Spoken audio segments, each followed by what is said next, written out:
The Knicks handled the Cleveland Cavaliers last night, beating them 109-91. They blew them out, and we saw the return, finally, guys, of the Knicks' big three in Jalen Brunson, Julius Randle, and RJ Barrett, who all had it going and helped contribute to this dismantling and this destruction of the Cavs. And the Knicks are going to have to do the same thing tonight as they're facing Cleveland again in a back-to-back at MSG. We're going to break down exactly what the Knicks' big three did and how they helped destroy the Cavs. All of this and so much more today. So be sure you're subscribed to the channel and turn notifications on so you never miss a second of any of the new content. And now, let's get started. The New York Knicks big three destroyed the Cleveland Cavaliers. Now, I don't know about you guys, but I remember hearing a lot of talk before the game. You guys remember hearing it? I'm juiced up for this game. I'm intensified for this game. I'm hyped for this game. I can't wait to put it on the Knicks and take this victory. I remember what they did in the playoffs. Okay, great story. Here's the result. 109-91. I don't care if the Cavs didn't have all of their players. I don't care if they were injured. I don't care about that. Nobody cared about the Knicks when they were going on a back-to-back to face a Pelicans team with a healthy Zion Williamson. Nobody gave the Knicks any excuses. So you know what? I'm not going to give the Cavs any excuses. They came out there. They wanted to win the game. They came to play. They had Donovan Mitchell, and it didn't matter.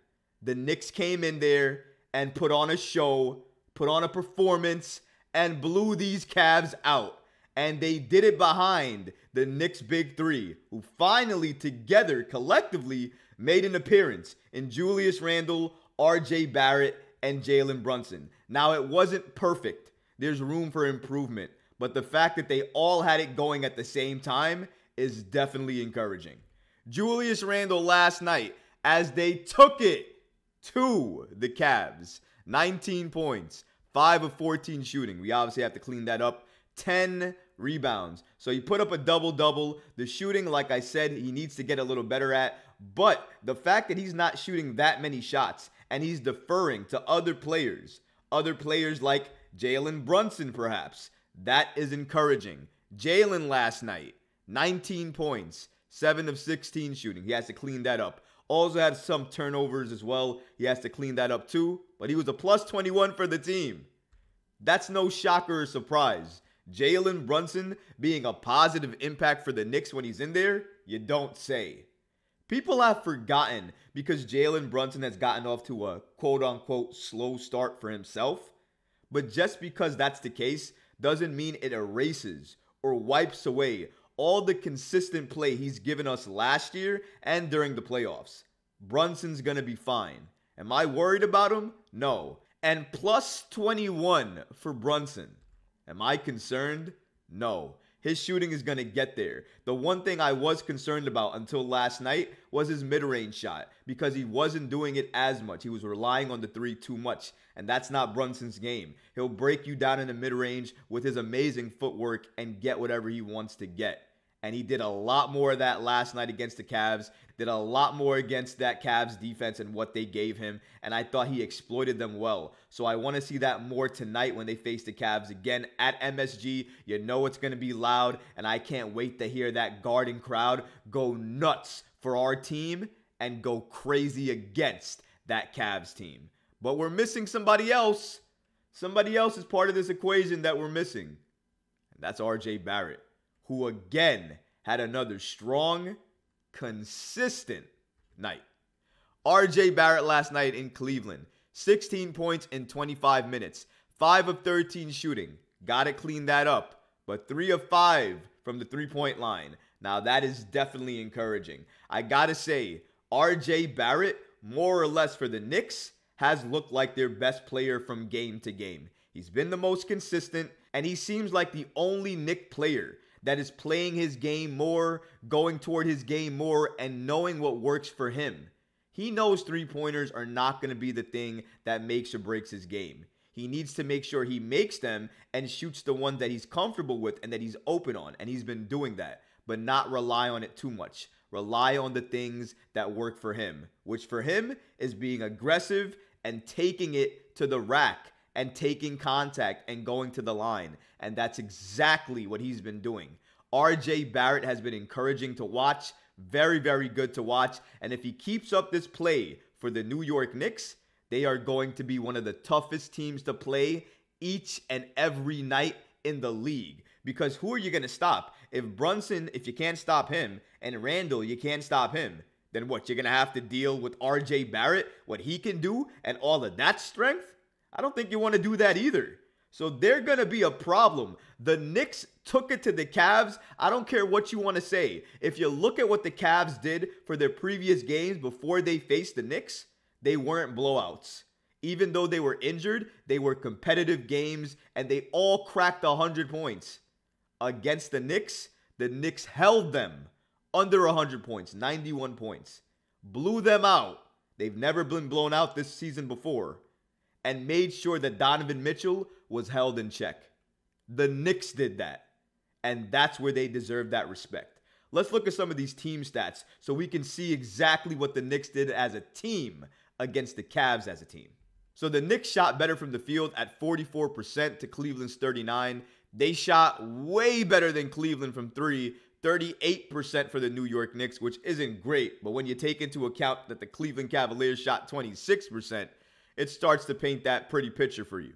And then 80% to 75% from the line. Turnovers were more or less the same. Assists were more or less the same, which is not great. 18 assists for the Knicks. That is a far cry from the 30 they had against the Hawks. They need to get back to that.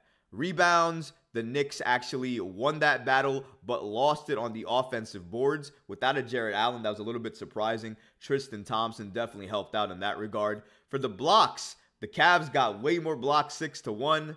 Knicks led in steals at 9 steals to the Cavs 6.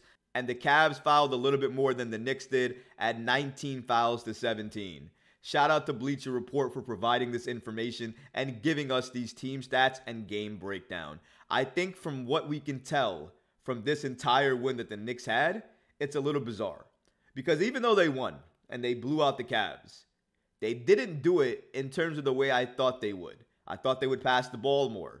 They didn't. I thought they would dominate on the boards more. They didn't. But they somehow seemed to win this game in great fashion. And really the reason for that had to be the way the New York Knicks dominated the center position.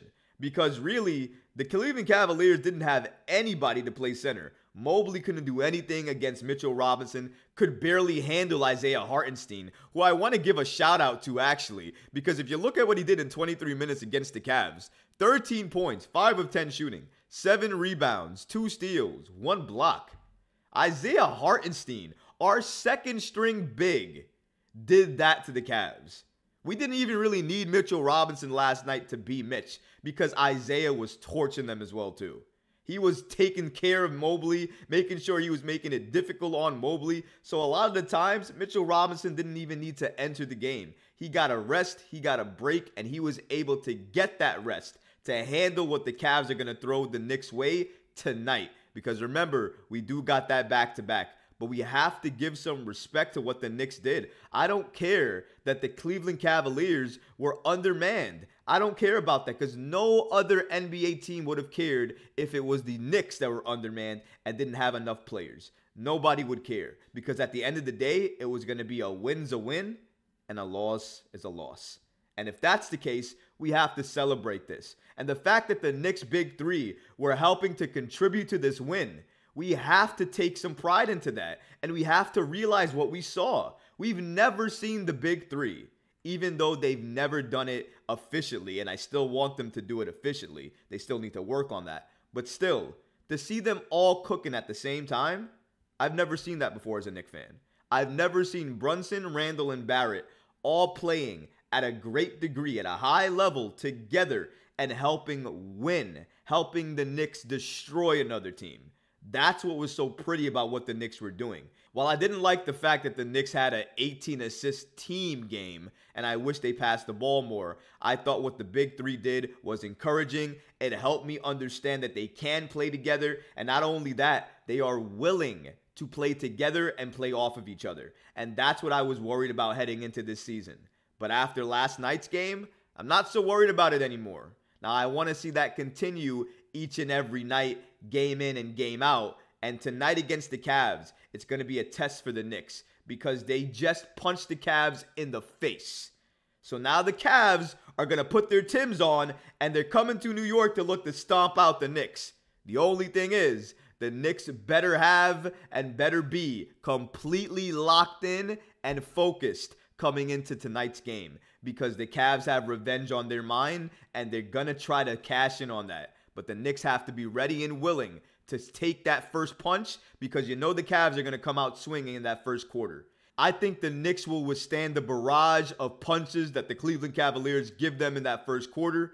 And then after that, I think they're going to respond, close out big again. And I'm predicting another Knicks win, another big Knicks win, and another blowout for the Knicks. But what about you guys? Let me know in the comments below. Were you impressed by this Knicks victory? Did you like the fact that the Big Three helped dismantle this Cavs team? And do you think the Knicks are going to do it again tonight? Let me know in the comments below because honestly, guys, I would love to hear from you. But that's going to do it for this episode. I hope you enjoyed it. And if you did, go ahead and smash that like button. Leave a comment below. But of course, guys, please subscribe to the channel. Until next time, Knicks fans. Peace.